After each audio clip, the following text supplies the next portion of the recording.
Bab 518. Tak bisa menahan diri. Jika tidak, bagaimana aku bisa masuk? Tanya Andrihan dengan datar. Gita tak bisa menjawab. Dalam hati ia merasa sangat kagum. Ingatannya hebat sekali. Ia hanya melakukannya satu kali, dan ia telah mengingatnya. Tiba-tiba Gita teringat saat ia menciumnya. Dengan spontan ia bertanya, "Jadi apakah kau juga ingat kejadian itu?" "Apa?" "Saat aku mencium." Tiba-tiba Gita berhenti. Ia baru menyadari omong kosong apa yang telah dilontarkannya. Ekspresi Andrihan tampak heran. Mungkin ia tak menyangka Gita akan mengatakan hal ini. Ini membuatnya kembali teringat pada kejadian itu. Gadis mungil itu berjinjit dan tiba-tiba menciumnya. Dan menyebutnya sangat tampan. Andrihan mengerutkan kening saat memikirkannya. Melihat Andrihan mengerutkan kening, Gita menggigit bibirnya dengan panik. Kenapa ia selalu berbicara tanpa berpikir? Bagaimana bisa ia langsung menanyakan hal ini padanya? Kenapa ia selalu mempermalukan diri sendiri di hadapan pria ini? Gita segera berkata, "Maaf, tadi aku asal bicara. Tak ada maksud lain, tak perlu memikirkannya, dan saat itu aku juga tak bermaksud menciummu, aku hanya tak bisa menahan." Saat mengatakannya, pikiran Gita terasa semakin kacau, perkataannya pun semakin terbata-bata. Bukan tak bisa menahan, aku hanya..." Gita menunduk dengan lesu. Apa yang dikatakannya? Tiba-tiba Andrihan bangkit berdiri dan berjalan menghampirinya, tapi Gita tak menyadarinya. Saat ia akhirnya mendongakkan kepala, Andrihan telah berdiri di hadapannya, menunduk menatapnya.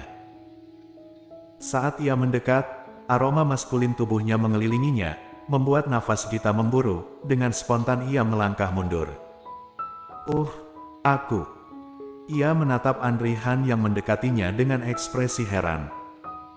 Dalam jarak sedekat ini, ia bisa melihat seluruh lekuk wajahnya dengan jelas, matanya yang hitam pekat, alisnya yang tebal, hidungnya yang mancung, dan bibirnya yang tipis. Kenapa bibirnya tampak sangat menggoda? Apakah Andrihan sengaja mendekatinya agar ia bisa menciumnya?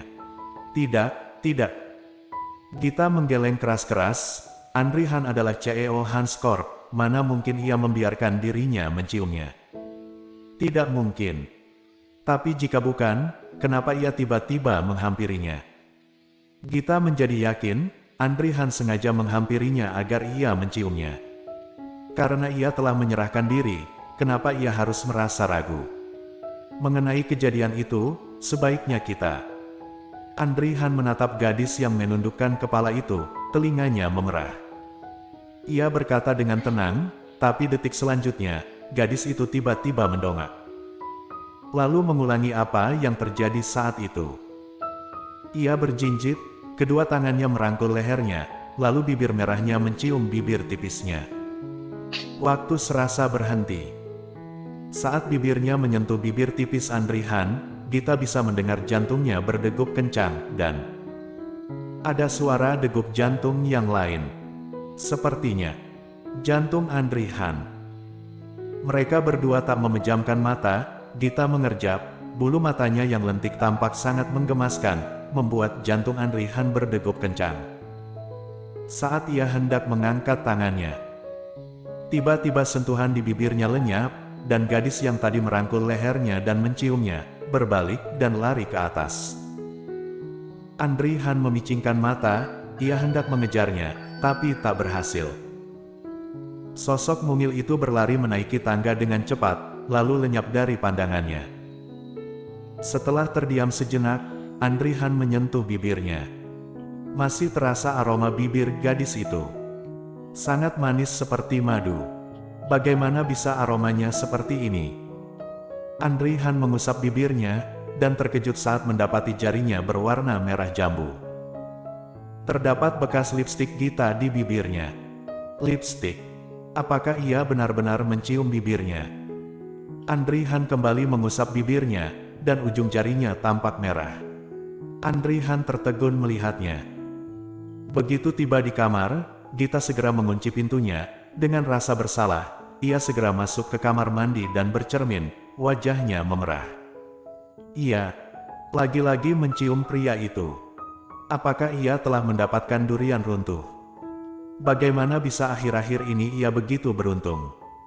Ia telah mencium pria itu 2 kali. Ia merasa selangkah lebih dekat dengan tujuannya.